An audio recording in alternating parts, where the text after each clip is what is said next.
আগামী 25 জুলাই ডিগ্রি তৃতীয় বর্ষের ইংরেজি সাবজেক্টের পরীক্ষা।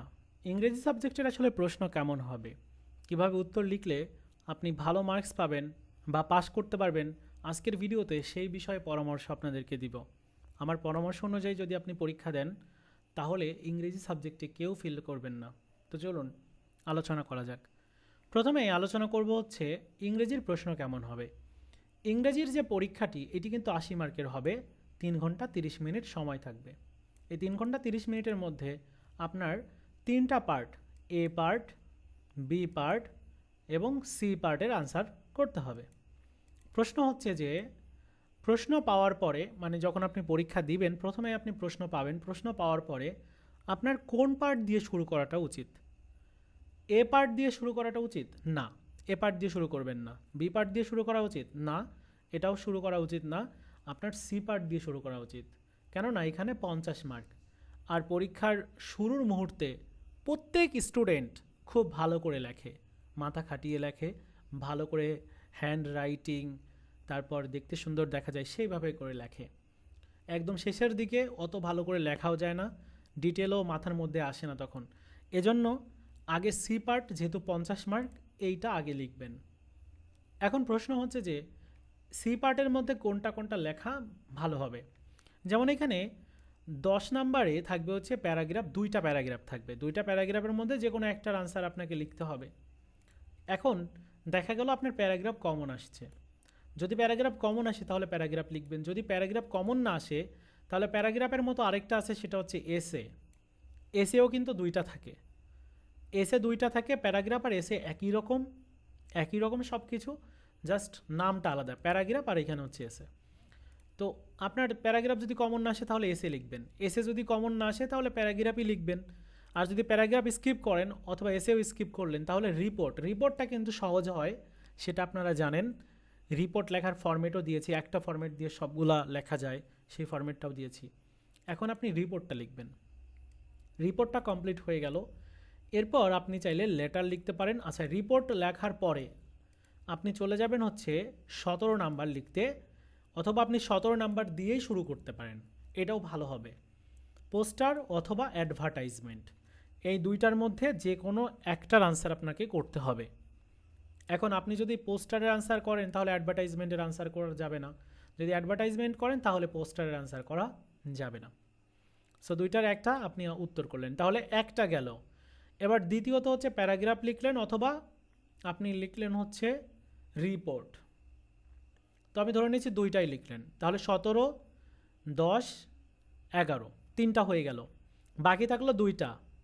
ডায়লগ লিখবেন, সহজ যে বিষয়টা, ডায়লগ লেখার প্রত্যেকেই পারবেন, মানে শুধু টপিক অনুযায়ী। প্রত্যেককে বলবো হচ্ছে যে আপনারা কি করবেন, প্রথমত যে ডায়লগ আসবে ওই ডায়লগের আপনি প্রথমে যাকে এখানে উল্লেখ থাকবে যে টু ফ্রেন্ড, অথবা নাম দেওয়া থাকতে পারে, নাম যদি দেওয়া থাকে তাহলে 2টা নাম ব্যবহার করবেন। প্রথমে হাই হ্যালো এগুলো করবেন, আমার একটা গুরুত্বপূর্ণ কথা আছে, এতটুকু লিখবেন। লেখার পরে এইবার হচ্ছে কোন বিষয়টা সম্পর্কে বলা হয়েছে ওই বিষয় সম্পর্কে কিছুটা লেখা। মানে সবথেকে সহজ নিয়ম, এর থেকে আর হয় না। ডায়লগ লেখা হচ্ছে সবথেকে সহজ। তো ডায়লগ লেখার পরে এরপর আপনার তাহলে কয়টা হচ্ছে, 4টা হয়ে গেল, আর মাত্র থাকলো একটা। এখন আপনি লেটার লিখবেন নাকি অ্যাপ্লিকেশান লিখবেন, কোনটা লিখবেন, কোনটা আপনার সহজ মনে হয়? লেটার লিখলেও সহজ হয়, আবার অনেক সময় অ্যাপ্লিকেশানও সহজ হয়। তো 2টার একটা লিখলে আপনার কিন্তু হয়ে গেল, গুড এনাফ। যারা প্যারাগ্রাফ স্কিপ করবেন তারা লেটার অথবা অ্যাপ্লিকেশান 2টাই লিখতে পারেন। মানে এখানে কিন্তু কোনো অবশ্য এরকম অথবা নাই। 12 নাম্বার লিখলে 12 নাম্বার লিখবেন, 13 নাম্বার লিখলে তবে লেটার একটা আসবে, অ্যাপ্লিকেশান একটা আসবে, রিপোর্ট একটা আসবে। এসে 2টার মধ্যে যে কোনো একটা আপনাকে লিখতে হতে পারে, মানে হতে পারে না, 2টার মধ্যে একটা লিখতে হবে। অ্যাম্পলিফাই বা অ্যাম্পলিফিকেশান, এখানেও কিন্তু 2টা থাকবে, 2টার মধ্যে একটা। এদিকে ডায়লগও একটাই থাকবে, আর এই যে পোস্টার আর অ্যাডভার্টাইজমেন্ট 2টার মধ্যে যে কোনো একটা লিখতে হবে। তাহলে এই গেল হচ্ছে সি পার্ট। এবার আমরা বি পার্ট নিয়ে আলোচনা করছি। বি পার্টের মধ্যে সি পার্ট লেখা কমপ্লিট হয়ে গেল। টাইম মেনটেনের বিষয়টা যদি বলি তাহলে সর্বোচ্চ 2 ঘন্টা 10 মিনিট, 2 ঘন্টা 10 মিনিট সময় আপনি এই সি পার্টের মধ্যে বলা হচ্ছে ব্যয় করলেন বা অতিবাহিত করলেন। এবার বি পার্ট লিখতে চলে যান। বি পার্টে কিন্তু মোটামুটি আপনি 30 থেকে 40 মিনিটের মধ্যে সবগুলোর আনসার করে কমপ্লিট করে ফেলতে হবে। যেমন এখানে প্রথমে রয়েছে হচ্ছে চেঞ্জিং ওয়ার্ড, তাই তো, চেঞ্জিং ওয়ার্ড। যেমন এইটাকে বলছে ভার্ব করতে হবে, আবার এটা দিয়ে সেন্টেন্সও তৈরি করতে হবে, মানে যে যে জিনিস মানে যে ওয়ার্ডটা হবে নতুন ওয়ার্ড সেটাকে দিয়ে আবার সেন্টেন্স তৈরি করতে হবে। তো 4টা থাকবে, 4টার আনসারই যদি করতে পারেন তাহলে 4 মার্ক পাবেন। ইংরেজির একটা সহজ বা ইংরেজিতে একটা জিনিস আমার খুবই ভালো লাগে, সেটা হচ্ছে যদি আপনি একটার আনসার করতে পারেন সঠিক তাহলে ওইটার আনসার আপনি ফুল মার্ক পাবেন। আবার যদি আরেকটার আনসার করতে পারেন তাহলে ওই কারণেও আপনি 1 মার্ক পাবেন। এইভাবে কিন্তু একটা খুবই ভালো জিনিস। আবার অন্য অন্য সাবজেক্টের ক্ষেত্রে কিন্তু এটা দেখা যায় না। অন্য সাবজেক্টে যদি প্রশ্নের মধ্যে কোথাও ভুল করেন তাহলে দেখা যাচ্ছে পুরো প্রশ্নটাই কেটে দেওয়া হলো। তবে ইংরেজিতে এরকম না, এ নাম্বারের আনসার দিতে পারলে এক নাম্বার পাবেন, বি নাম্বারের আনসার দিতে পারলে আরেক মার্ক পাবেন, এইভাবে। এরপর হচ্ছে ভার্ব। তো ভার্বের ক্ষেত্রে এখানে এরকমভাবে ফাঁকা দেওয়া থাকতে পারে। এরপরে হচ্ছে সুইটেবল ওয়ার্ড ব্যবহার করতে হবে। সুইটেবল ওয়ার্ড অনেকেই পড়ে, আবার অনেকেই স্কিপ করে। সুইটেবল কিছু কিছু ওয়ার্ড আছে যেগুলো ব্যবহার করা হয়, আমাদের যে সাজেশান রয়েছে সেখানে সুইটেবল ওয়ার্ডের একদম নিয়ম সব কিছু দেওয়া আছে এবং ওয়ার্ডগুলোও দেওয়া আছে। এরপর 4 নাম্বার হচ্ছে রাইট ফর্ম অফ ভার্বস আপনাকে চেঞ্জ করতে হবে। সো এভাবে। এরপরে 5 নাম্বারে আছে কি, 5 নাম্বারে আছে সিনোনিয়ম করতে হবে। সিনোনিয়মটাই বেশি আসবে, মানে বেশি আসছে গত বছর বিগত বছরেও। অ্যান্টোনিয়মস আসতে পারে, সিনোনিয়ম আসতে পারে, যেটাই আসুক, মানে অ্যান্টোনিয়মস যদি আসে বা অ্যান্টোনিয়ম করতে হয় তাহলে সিনোনিয়ম দেওয়া থাকবে। আর সিনোনিয়ম যেহেতু করতে বলা হয়েছে এখানে অ্যান্টোনিয়মস দেওয়া আছে। এভাবে এই যে পলিউশন, লেজি মানে অলস, মানে সহজ সহজ যদি থাকে তাহলে আপনি যদি পারেন তাহলে ওইভাবে করবেন। বিপরীত শব্দ হচ্ছে অ্যান্টোনিয়মস আর সিনোনিয়ম হচ্ছে সমার্থক শব্দ। এরপরে WH কোশ্চেন অনেকের পছন্দের তালিকাতে থাকে, WH কোশ্চেন। সো WH-এর নিয়ম আমাদের যে সাজেশন সেখানে ভালো করে দেওয়া আছে, যারা নিয়েছেন তারা তো অলরেডি কমপ্লিট করে ফেলেছেন।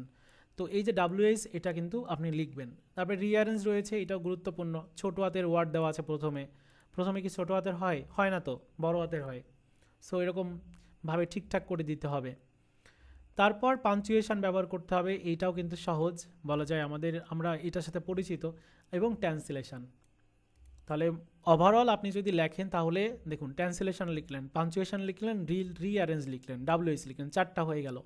বাকি থাকলে একটা আপনি চাইলে ভার্ব লিখতে পারেন, অথবা চেঞ্জিং ওয়ার্ড লিখতে পারেন, অথবা এই যে সিনোনিয়ম অ্যান্টোনিয়মসও লিখতে পারেন। এই গেল হচ্ছে আপনার বি পার্ট লেখার। এবার হচ্ছে এ পার্ট লেখা নিয়ে কিন্তু আমি একটা ভিডিও দিয়েছি আমাদের নতুন চ্যানেলে, সেখানে দেখানো হয়েছে যে এ পার্ট লিখতে হবে কিভাবে। তারপর একটু বলে দিই, এ পার্টের মধ্যে একটা প্যাসেজ থাকবে, প্যাসেজ থেকে 4টা প্রশ্ন থাকবে। নং প্রশ্নের মধ্যে প্রত্যেকটার আনসার দিতে পারলে 1 মার্ক করে পাবেন। এরপর বি পার্টের মধ্যে 6টা ওয়ার্ড দেওয়া থাকবে, এই ওয়ার্ডকে সিনোনিয়ম বা মিনিং করতে হবে এবং এই ওয়ার্ড ব্যবহার করে আপনাকে সেন্টেন্স তৈরি করতে হবে। তো বন্ধুরা, এই ছিল আপনাদের প্রশ্ন সম্পর্কে আলোচনা। এখন ভালো রেজাল্ট করার ক্ষেত্রে আপনাকে অবশ্যই যেখানে মার্কটা বেশি সেগুলোকে আগে লিখতে হবে এবং ভালো করে লেখার চেষ্টা করতে হবে। কাটাকাটি করা যাবে না, যেন বোঝা যায়, পরিষ্কার গোছানো আকারের থাকে, তাহলে আপনার মার্কস ভালো হবে। অনেক লিখলে, লুজ নিয়ে লিখলে যে ভালো মার্কস আসে এরকম না। খাতার মধ্যে যদি কিছু না থাকে, আমি প্রত্যেকটা পেজের মধ্যে বড় বড় করে লিখলাম, ফাঁকা করে লিখলাম, আরেকটা লুজ নিলাম, অন্যকে দেখালাম যে আমি লুজ নিয়েছি, বাট খাতার মধ্যে কিছু নাই, তাহলে কি আপনার নাম্বার দিবে না তো। এজন্য মাথা খাটিয়ে, মাথা ঠান্ডা রেখে আনসারগুলো লিখবেন।